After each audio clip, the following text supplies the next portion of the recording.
Welcome. Today we're reading the chapter Death on the Moor, of the novel The Hound of the Baskervilles. Now, sit tight and let's get into it.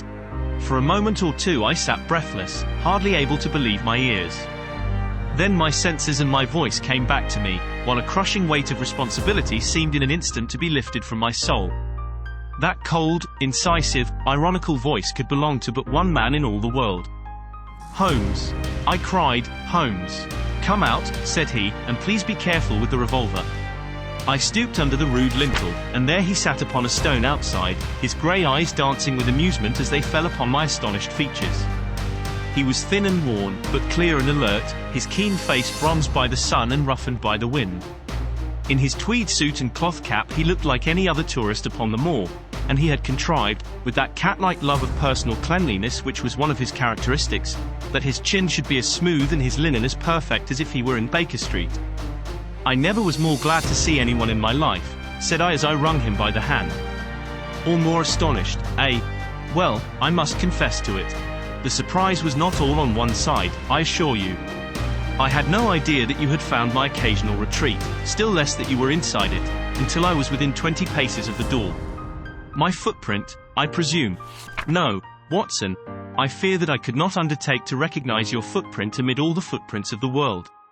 If you seriously desire to deceive me, you must change your tobacconist, for when I see the stub of a cigarette marked Bradley, Oxford Street, I know that my friend Watson is in the neighborhood. You will see it there beside the path. You threw it down, no doubt, at that supreme moment when you charged into the empty hut." "Exactly. I thought as much, and knowing your admirable tenacity I was convinced that you were sitting in ambush, a weapon within reach, waiting for the tenant to return." "So you actually thought that I was the criminal?" "I did not know who you were, but I was determined to find out." "Excellent. Watson, and how did you localize me? You saw me, perhaps, on the night of the convict hunt, when I was so imprudent as to allow the moon to rise behind me?" "Yes, I saw you then. And have no doubt searched all the huts until you came to this one?" "No, your boy had been observed, and that gave me a guide where to look." "The old gentleman with the telescope?" "No doubt. I could not make it out when first I saw the light flashing upon the lens." He rose and peeped into the hut. "Ha, I see that Cartwright has brought up some supplies. What's this paper? So you have been to Coombe Tracy, have you?" "Yes. To see Mrs. Laura Lyons?" "Exactly. Well done. Our researchers have evidently been running on parallel lines, and when we unite our results I expect we shall have a fairly full knowledge of the case." "Well, I am glad from my heart that you are here, for indeed the responsibility and the mystery were both becoming too much for my nerves. But how in the name of wonder did you come here, and what have you been doing?" "I thought that you were in Baker Street working out that case of blackmailing." "That was what I wished you to think. Then you use me, and yet do not trust me." I cried with some bitterness. "I think that I have deserved better at your hands, Holmes. My dear fellow, you have been invaluable to me in this as in many other cases, and I beg that you will forgive me if I have seemed to play a trick upon you. In truth, it was partly for your own sake that I did it, and it was my appreciation of the danger which you ran which led me to come down and examine the matter for myself. Had I been with Sir Henry and you, it is confident that my point of view would have been the same as yours, and my presence would have warned our very formidable opponents to be on their guard. As it is, I have been able to get about as I could not possibly have done had I been living in the hall, and I remain an unknown factor in the business, ready to throw in all my weight at a critical moment. But why keep me in the dark? For you to know could not have helped us and might possibly have led to my discovery. You would have wished to tell me something, or in your kindness you would have brought me out some comfort or other, and so an unnecessary risk would be run. I brought Cartwright down with me, you remember the little chap at the express office, and he has seen after my simple wants, a loaf of bread and a clean collar. What does man want more?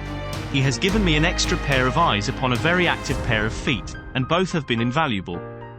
Then my reports have all been wasted." My voice trembled as I recalled the pains and the pride with which I had composed them. Holmes took a bundle of papers from his pocket. "Here are your reports, my dear fellow, and very well thumbed, I assure you. I made excellent arrangements, and they are only delayed one day upon their way. I must compliment you exceedingly upon the zeal and the intelligence which you have shown over an extraordinarily difficult case. I was still rather raw over the deception which had been practiced upon me, but the warmth of Holmes's praise drove my anger from my mind. I felt also in my heart that he was right in what he said and that it was really best for our purpose that I should not have known that he was upon the moor. "That's better," said he, seeing the shadow rise from my face. "And now tell me the result of your visit to Mrs. Laura Lyons." It was not difficult for me to guess that it was to see her that you had gone, for I am already aware that she is the one person in Coombe Tracy who might be of service to us in the matter. In fact, if you had not gone today, it is exceedingly probable that I should have gone tomorrow. The sun had set and dusk was settling over the moor. The air had turned chill and we withdrew into the hut for warmth. There, sitting together in the twilight, I told Holmes of my conversation with the lady. So interested was he that I had to repeat some of it twice before he was satisfied. "This is most important," said he when I had concluded. "It fills up a gap which I had been unable to bridge in this most complex affair. You are aware, perhaps, that a close intimacy exists between this lady and the man Stapleton." I did not know of a close intimacy. There can be no doubt about the matter. They meet, they write, there is a complete understanding between them. Now, this puts a very powerful weapon into our hands. If I could only use it to detach his wife. His wife? I am giving you some information now, in return for all that you have given me. The lady who has passed here as Miss Stapleton is in reality his wife. Good heavens, Holmes. Are you sure of what you say? How could he have permitted Sir Henry to fall in love with her? Sir Henry's falling in love could do no harm to anyone except Sir Henry. He took particular care that Sir Henry did not make love to her, as you have yourself observed. I repeat that the lady is his wife and not his sister. But why this elaborate deception?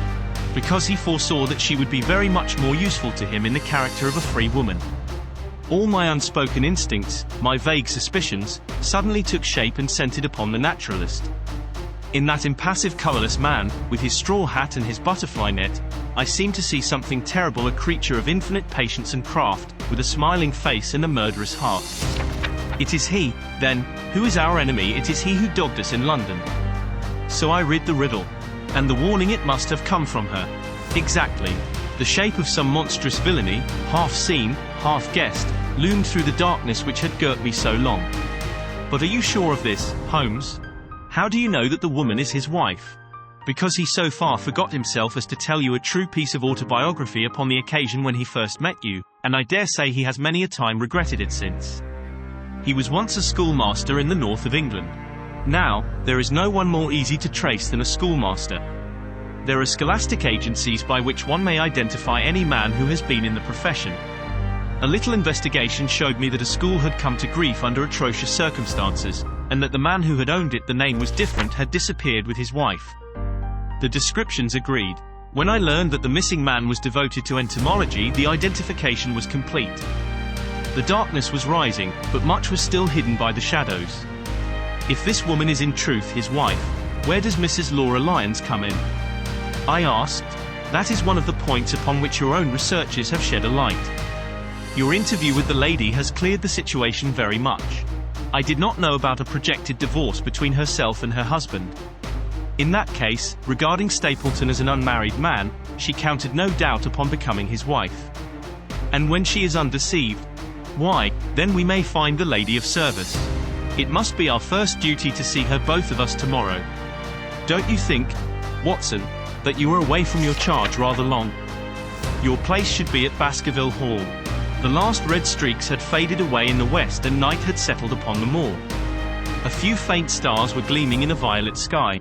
One last question, Holmes, I said as I rose. Surely there is no need of secrecy between you and me. What is the meaning of it all? What is he after? Holmes's voice sank as he answered. It is murder, Watson, refined, cold-blooded, deliberate murder. Do not ask me for particulars. My nets are closing upon him, even as his are upon Sir Henry, and with your help he is already almost at my mercy. There is but one danger which can threaten us. It is that he should strike before we are ready to do so. Another day, two at the most, and I have my case complete, but until then guard your charge as closely as ever a fond mother watched her ailing child. Your mission today has justified itself, and yet I could almost wish that you had not left his side. Hark! A terrible scream, a prolonged yell of horror and anguish burst out of the silence of the moor. That frightful cry turned the blood to ice in my veins. Oh, my God! I gasped. What is it? What does it mean? Holmes had sprung to his feet, and I saw his dark, athletic outline at the door of the hut, his shoulders stooping, his head thrust forward, his face peering into the darkness. "Hush," he whispered. "Hush." The cry had been loud on account of its vehemence, but it had pealed out from somewhere far off on the shadowy plain. Now it burst upon our ears, nearer, louder, more urgent than before. "Where is it?" Holmes whispered, and I knew from the thrill of his voice that he, the man of iron, was shaken to the soul. "Where is it, Watson?" "There, I think." I pointed into the darkness. "No, there." Again the agonized cry swept through the silent night, louder and much nearer than ever. And a new sound mingled with it, a deep, muttered rumble, musical and yet menacing, rising and falling like the low, constant murmur of the sea. "The Hound!" cried Holmes. "Come, Watson, come. Great heavens, if we are too late." He had started running swiftly over the moor, and I had followed at his heels.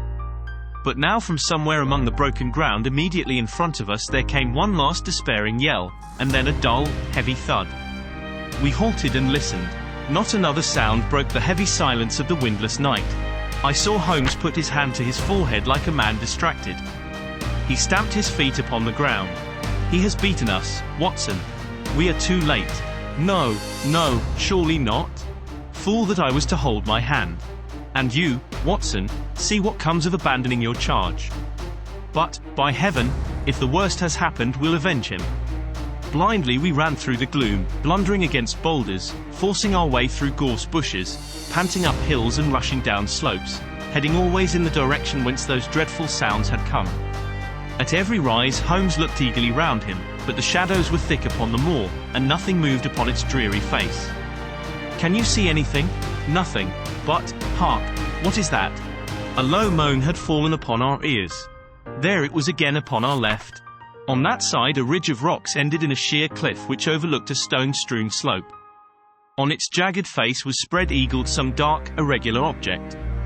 As we ran towards it, the vague outline hardened into a definite shape. It was a prostrate man face downward upon the ground, the head doubled under him at a horrible angle, the shoulders rounded and the body hunched together as if in the act of throwing a somersault.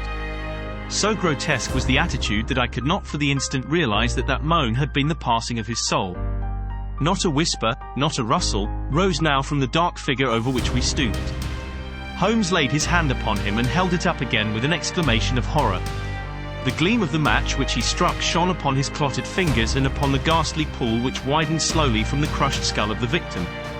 And it shone upon something else which turned our hearts sick and faint within us, the body of Sir Henry Baskerville. There was no chance of either of us forgetting that peculiar ruddy tweed suit, the very one which he had worn on the first morning that we had seen him in Baker Street. We caught the one clear glimpse of it, and then the match flickered and went out, even as the hope had gone out of our souls. Holmes groaned, and his face glimmered white through the darkness. "The brute! The brute!" I cried with clenched hands. "Oh Holmes, I shall never forgive myself for having left him to his fate. I am more to blame than you, Watson. In order to have my case well rounded and complete, I have thrown away the life of my client. It is the greatest blow which has befallen me in my career. But how could I know that he would risk his life alone upon the moor in the face of all my warnings? That we should have heard his screams, my God, those screams, and yet have been unable to save him? Where is this brute of a hound which drove him to his death? It may be lurking among these rocks at this instant. And Stapleton, where is he? He shall answer for this deed. He shall. I will see to that. Uncle and nephew have been murdered, the one frightened to death by the very sight of a beast which he thought to be supernatural, the other driven to his end in his wild flight to escape from it. But now we have to prove the connection between the man and the beast. Save from what we heard, we cannot even swear to the existence of the latter, since Sir Henry has evidently died from the fall. But, by heavens, cunning as he is, the fellow shall be in my power before another day is past. We stood with bitter hearts on either side of the mangled body, overwhelmed by this sudden and irrevocable disaster which had brought all our long and weary labours to so piteous an end. Then as the moon rose we climbed to the top of the rocks over which our poor friend had fallen, and from the summit we gazed out over the shadowy moor, half silver and half gloom. Far away, miles off, in the direction of Grimpen, a single steady yellow light was shining. It could only come from the lonely abode of the Stapletons. With a bitter curse I shook my fist at it as I gazed. Why should we not seize him at once? Our case is not complete. The fellow is wary and cunning to the last degree. It is not what we know, but what we can prove. If we make one false move, the villain may escape us yet. What can we do? There will be plenty for us to do tomorrow. Tonight we can only perform the last offices to our poor friend. Together we made our way down the precipitous slope and approached the body, black and clear against the silvered stones. The agony of those contorted limbs struck me with a spasm of pain and blurred my eyes with tears. We must send for help, Holmes. We cannot carry him all the way to the hall. Good heavens, are you mad? He had uttered a cry and bent over the body. Now he was dancing and laughing and wringing my hand. Could this be my stern, self-contained friend? These were hidden fires, indeed. A beard. A beard. The man has a beard. A beard? It is not the baronet, it is it is my neighbor, the convict. With feverish haste we had turned the body over, and that dripping beard was pointing up to the cold, clear moon. There could be no doubt about the beetling forehead, the sunken animal eyes. It was indeed the same face which had glared upon me in the light of the candle from over the rock, the face of Selden, the criminal. Then in an instant it was all clear to me. I remembered how the baronet had told me that he had handed his old wardrobe to Barrymore. Barrymore had passed it on in order to help Selden in his escape. Boots, shirt, cap, it was all Sir Henry's. The tragedy was still black enough, but this man had at least deserved death by the laws of his country. I told Holmes how the matter stood, my heart bubbling over with thankfulness and joy. Then the clothes have been the poor devil's death, said he. It is clear enough that the Hound has been laid on from some article of Sir Henry's, the boot which was abstracted in the hotel, in all probability, and so ran this man down. There is one very singular thing, however. How came Selden, in the darkness, to know that the Hound was on his trail?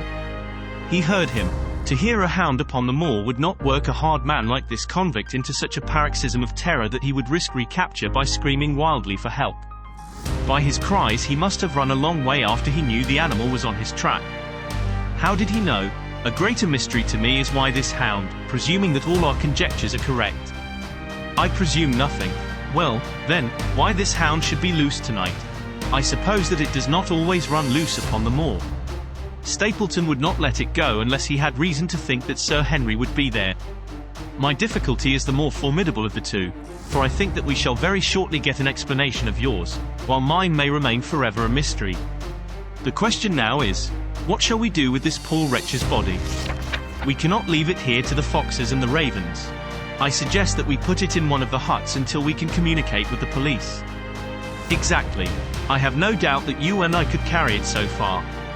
Halloa, Watson, what's this? It's the man himself, by all that's wonderful and audacious. Not a word to show your suspicions, not a word, or my plans crumble to the ground. A figure was approaching us over the moor, and I saw the dull red glow of a cigar. The moon shone upon him, and I could distinguish the dapper shape and jaunty walk of the naturalist. He stopped when he saw us, and then came on again. Why, Dr. Watson, that's not you, is it? You are the last man that I should have expected to see out on the moor at this time of night. But, dear me, what's this? Somebody hurt? Not, don't tell me that it is our friend Sir Henry. He hurried past me and stooped over the dead man. I heard a sharp intake of his breath and the cigar fell from his fingers. Who's this? He stammered. It is Selden, the man who escaped from Princetown. Stapleton turned a ghastly face upon us, but by a supreme effort he had overcome his amazement and his disappointment. He looked sharply from Holmes to me. Dear me, what a very shocking affair. How did he die? He appears to have broken his neck by falling over these rocks. My friend and I were strolling on the moor when we heard a cry. I heard a cry also. That was what brought me out. I was uneasy about Sir Henry. Why about Sir Henry in particular? I could not help asking. Because I had suggested that he should come over. When he did not come I was surprised, and I naturally became alarmed for his safety when I heard cries upon the moor. By the way, his eyes darted again from my face to Holmes's. Did you hear anything else besides a cry? No, said Holmes. Did you? No. What do you mean, then? Oh, you know the stories that the peasants tell about a phantom hound, and so on. It is said to be heard at night upon the moor. I was wondering if there were any evidence of such a sound tonight. We heard nothing of the kind, said I. And what is your theory of this poor fellow's death? I have no doubt that anxiety and exposure have driven him off his head. He has rushed about the moor in a crazy state and eventually fallen over here and broken his neck. That seems the most reasonable theory, said Stapleton, and he gave a sigh which I took to indicate his relief. What do you think about it, Mr. Sherlock Holmes? My friend bowed his compliments. You were quick at identification, said he. We have been expecting you in these parts since Dr. Watson came down. You were in time to see a tragedy. Yes, indeed. I have no doubt that my friend's explanation will cover the facts. I will take an unpleasant remembrance back to London with me tomorrow. Oh, you return tomorrow? That is my intention. I hope your visit has cast some light upon those occurrences which have puzzled us. Holmes shrugged his shoulders. One cannot always have the success for which one hopes. An investigator needs facts and not legends or rumors. It has not been a satisfactory case. My friend spoke in his frankest and most unconcerned manner. Stapleton still looked hard at him. Then he turned to me. I would suggest carrying this poor fellow to my house, but it would give my sister such a fright that I do not feel justified in doing it. I think that if we put something over his face he will be safe until morning. And so it was arranged. Resisting Stapleton's offer of hospitality, Holmes and I set off to Baskerville Hall, leaving the naturalist to return alone. Looking back we saw the figure moving slowly away over the broad moor, and behind him that one black smudge on the silvered slope which showed where the man was lying who had come so horribly to his end. We're at close grips at last, said Holmes as we walked together across the moor. What a nerve the fellow has. How he pulled himself together in the face of what must have been a paralyzing shock when he found that the wrong man had fallen a victim to his plot. I told you in London, Watson, and I tell you now again, that we have never had a foeman more worthy of our steel. I am sorry that he has seen you. And so was I at first. But there was no getting out of it. What effect do you think it will have upon his plans now that he knows you are here? It may cause him to be more cautious, or it may drive him to desperate measures at once. Like most clever criminals, he may be too confident in his own cleverness and imagine that he has completely deceived us. Why should we not arrest him at once? My dear Watson, you were born to be a man of action. Your instinct is always to do something energetic. But supposing, for argument's sake, that we had him arrested tonight, what on earth the better off should we be for that? We could prove nothing against him. There's the devilish cunning of it. If he were acting through a human agent we could get some evidence, but if we were to drag this great dog to the light of day it would not help us in putting a rope round the neck of its master. Surely we have a case. Not a shadow of one, only surmise and conjecture. We should be laughed out of court if we came with such a story and such evidence. There is Sir Charles's death. Found dead without a mark upon him. You and I know that he died of sheer fright, and we know also what frightened him. But how are we to get 12 stolid jurymen to know it? What signs are there of a hound? Where are the marks of its fangs? Of course we know that a hound does not bite a dead body and that Sir Charles was dead before ever the brute overtook him. But we have to prove all this, and we are not in a position to do it. Well, then, tonight, we are not much better off tonight. Again, there was no direct connection between the hound and the man's death. We never saw the hound. We heard it, but we could not prove that it was running upon this man's trail. There is a complete absence of motive. No, my dear fellow, we must reconcile ourselves to the fact that we have no case at present, and that it is worth our while to run any risk in order to establish one. And how do you propose to do so? I have great hopes of what Mrs. Laura Lyons may do for us when the position of affairs is made clear to her. And I have my own plan as well. Sufficient for tomorrow is the evil thereof, but I hope before the day is past to have the upper hand at last. I could draw nothing further from him, and he walked, lost in thought, as far as the Baskerville gates. Are you coming up? Yes. I see no reason for further concealment. But one last word, Watson. Say nothing of the hound to Sir Henry. Let him think that Selden's death was as Stapleton would have us believe. He will have a better nerve for the ordeal which he will have to undergo tomorrow, when he is engaged, if I remember your report aright, to dine with these people. And so am I. Then you must excuse yourself and he must go alone. That will be easily arranged. And now, if we are too late for dinner, I think that we are both ready for our suppers. Did you enjoy today's chapter of The Hound of the Baskervilles? Why not subscribe and ring the bell?